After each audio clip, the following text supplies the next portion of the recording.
Okay, greetings everyone. Idaho 97 Project here. I'm Nathaniel Hoffman. I'm here with Emily Walton, Mike Setz, and Alicia Abbott. We are just days away here from the Idaho primary on Tuesday, May 17th. This is next Tuesday. I hope everybody is ready. Many of you have probably voted already, but voting is a special privilege, a right, and we're going to talk a little bit about how to do it properly and also how to do it safely and what to watch for when you go to the polls. And one thing you said, it's right.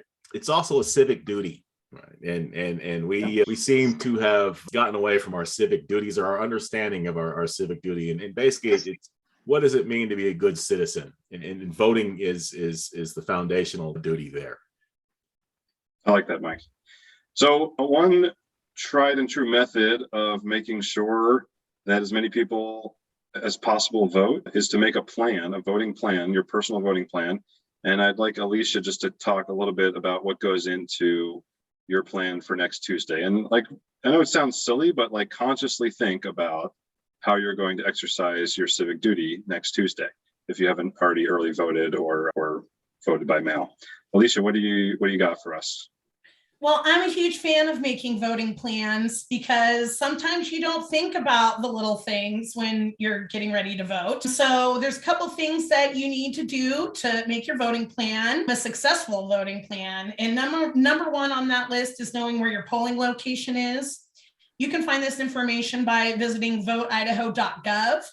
And this website's going to be where you go for a lot of the information I'm going to be sharing today. In addition to knowing where you're going to vote, you need to know what to bring with you. So you're going to need to bring some form of ID, a photo ID in Idaho. If you have one. What's that? If you have one. Right. You can bring your driver's license or photo ID, a passport, a federal identification card, your tribal photo ID, your student ID, or your concealed weapons ID. And these are all a form of ID that you can use on election day. If you do not have an ID, you are not going to be refused a ballot, but you do need to request an affidavit. If the person at your polling location is not accommodating your request, go ahead and call your local county clerk, and they will assist you in getting plugged into a ballot. And what this affidavit does is you're going to sign a piece of paper that says you are who you say you are, and you'll be able to prove your identification and your ID at a later time. But so there's no barrier to voting in Idaho. Get registered on election day also. So make sure you have your forms of ID. If you want to register for the first time on election day, you can bring in some additional pieces of information to validate your address. You can find the information for what forms of address validation you can bring with you as a first-time voter on voteidaho.gov as well. And the other two things that we need to think about while making our voting plan is that you need to know what you're going to say to your polling person when you get to them in line and you're getting your ID checked. If you're a person who belongs to a party like the GOP party or the Democratic Party, you're good to go. You're going to get plugged into the ballot that you need. But if you're an unaffiliated voter, you do have to ask for a party ballot if you would like to vote in one of the party's primaries. So when you get to your polling location and they check your ID, all you have to say is, I'm an unaffiliated voter and I would like to vote in the GOP primary. And your polling person is going to help you get plugged into one. And again, if you ever have any issues at your polling location, your county elections office is who you contact. And if they're not helping you, you can always call the Idaho Secretary of State and they will intervene on your behalf. So that's the crash course on creating a voting plan. That's awesome, Alicia. And I'm sorry I interrupted you there. I'm very sensitive about this ID issue for some reason. I get pretty worked up about it. I often refuse to give my ID and sign a provisional ballot anyway, just in solidarity with people that don't have IDs. So I just want to make sure people know that, it's simple to bring your ID and go through the process. If you don't have one, you still can vote. And I think the point I'm trying to make is that this is a form of voter suppression that the Idaho legislature has passed just to discourage, some more people from voting. And the Idaho 97 project is encouraging everyone to vote. So that's the only reason I jumped in there. Let's go back though. Oh yeah, Sorry, I want I to go just to Emily. Go for it, Emily. Sorry. And I also want to add to what you just said, Nate. Sometimes when I go vote, if I'm voting earlier in the day, I'll ask for the affidavit and not give my ID, mostly to help the poll workers who are volunteers. They're making a tiny bit of money to sit there the whole day and deal with voters and work with us, and to help them understand how that process works and what they need to do in order to allow people to vote without an ID, because it gives them that practice and helps some of us use our privilege to make sure that others are getting the accommodation that they need. So I think that's important. I am going to talk about sketchy stuff happening around your polling place. So there's been a few things we've heard about. One that has actually ended up with some charges where, there's a polling location is, I don't know if I want to use the word sacred, but it's definitely a special place. It's a place where you should be able to go in there, exercise your right to vote, feel no intimidation, have no one there trying to influence you. And so there was actually an incident happened up in Coeur d'Alene within this last year where a poll worker, a woman, decided that she was going to hand out information working the polls. Now, let me be clear. I believe our poll workers are wonderful civic servants. This is not something that's happening all over the place, but we do need to watch out for that. If you see any shenanigans happening, people being turned away, you see people giving out information they shouldn't be, you see anyone being intimidating at a polling location, like Alicia said, reach out to your county clerk. You could also call the ACLU, although that probably be not so fast of a response, but do talk about that. If you're really concerned, you can contact the media. One thing I would do is I would go right to Twitter and start talking about it. The way we keep our polling locations open and safe, and the way that they need to be is we talk about what's happening and we don't let anyone intimidate anyone else when we show up there to do that. So do keep an eye out. The way that woman was caught up in Coeur d'Alene when she was handing out stuff, if someone noticed it, a voter, they said, "I'm sorry, what are you handing out? You're handing out information and trying to influence people's vote. That's very inappropriate." And she's been charged. So let's watch out for that. Let's not let anyone take our right away to vote in a safe manner. And again, I'm just jumping in today. That's my role today, I guess. But so one thing that you all need to understand is if you're an Idaho citizen, a United States citizen, you have a right to be in your polling place. This is a right that, we can go back throughout the history of this country where we fought a civil war over this right. We had a civil rights movement over this right. We had suffragettes over this right. People were killed, people were hurt, people were attacked, people were intimidated. That is your right to be there and to go into that place. So if someone is trying to dissuade you in any way, you are standing up to extremism by voting and going to where you belong. And it's very important that you understand that and that you do that, because we have people who were before us who died for this right. Really, they really did. And it's time for us to stand up for our right now. Yeah, right on. Thanks for saying that, all of you. And yeah, the poll workers also, I think Emily mentioned, that's a great civic duty as well. They're doing their civic duty too by being there, and they're often yelled at and people are impatient. So yeah, be nice to your poll workers. They're not necessarily, election experts, although many of them have done it for many years and are. So just go be cool. Get some cookies, get some coffee, and cast your ballot.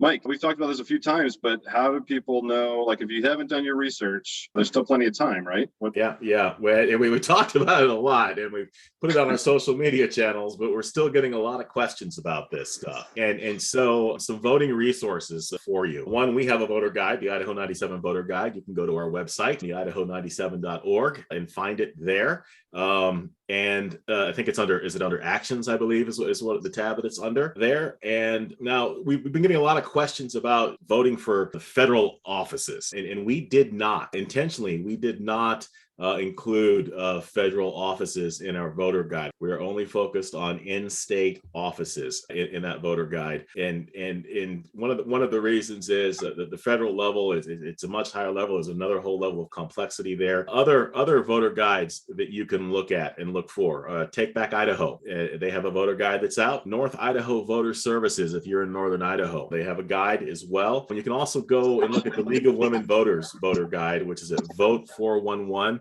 That's at vote411.org is the League of Women Voters voter guide. And those are different resources that you have to look for and look at when making your decisions.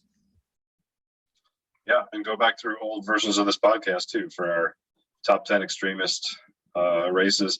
You know, speaking of voting, the Secretary of State's race is one that we are particularly concerned about. So make sure that you are aware that there are 2 extremist candidates running to be Secretary of State, which gives them control of elections in this state.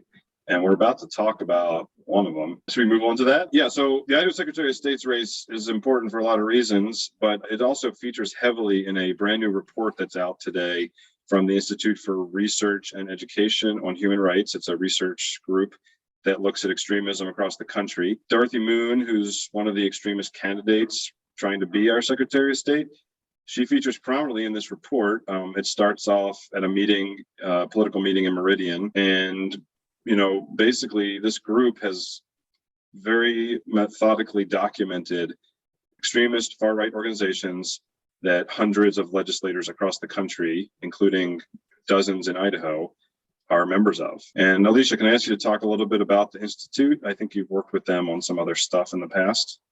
Yes, I've been really lucky to have participated in trainings with the Institute for Research and Education on Human Rights. They provide a lot of information about these anti-government extremism groups and supremacist groups that have really been trying to infiltrate our political systems. And the thing that I really appreciate about IREHR is that they offer this education at low cost to no cost. So if you're ever interested in really taking a meaningful step forward and learning how we communicate about extremism, how we report on extremism, and or if you're looking for a place that really has documented and put together, compiled all of this information about where folks are meeting, who they are meeting with, they're cataloging dates and places. So we have a really firm grasp through organizations like IREHR, like how this big sphere of extremism works together and in tandem. And I really like how this report does build that map of who people are networking with, which organizations, which 501c3s and which PAC. So I would like to just say thank you to IREHR. They're a great organization, and I'm so grateful for the education they've given me. Yeah, so I mean, they have identified 18 members of the Idaho House, which is a full quarter, 25% of our House, and 17% of the Senate, 6 senators, as having, you know, real organizational ties to far-right extremist groups. That's too many for us, and that's really why we're here at the Idaho 97 Project. You can go look at their report on their website. It's irehr.org. And there is they provide all the data. So you can actually look through the list and you can see for each member of a legislature, and this is like nationwide, it's not just Idaho, you can see what groups they're affiliated with. Some of them I have never heard of, and I feel like I've heard of a lot of, you know, I've been involved in this for a while. So there are things out there underground that we're not hearing about even now, like even with all the election coverage we've had. There are groups that some of these candidates are affiliated with that we still haven't heard about. We haven't read them in the news. You know, I'm going to do my research and look up some of these groups, but it's a good resource to have. And you can also find, if you don't want to go to their website, you can go to our Facebook or Twitter pages, and we have posts and tweets where you can link to their report from there. That's right. That's at the Idaho 97 on all the platforms.